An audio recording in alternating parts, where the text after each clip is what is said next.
Kanina meron tayong isang oras na free. Itutur ko kayo dito sa Mall of Netherlands and tingin lang tayo. Hindi ako bibili. Char. So, mga loves ko, lagi po ako dito kasi may isang oras akong free.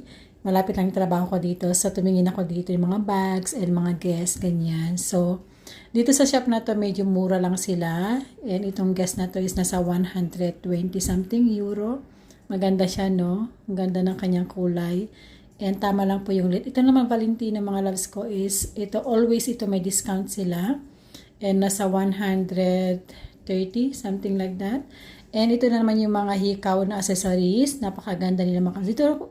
Dito rin ako bumili one of my, parang yung airdrop na ring. Dito ko nabili. And then ito, wala tayong nabili. At bibili tayo ng chicken at uuwi na tayo. Actually, may trabaho pa tayo. Thank you so much. Like and follow. Bye!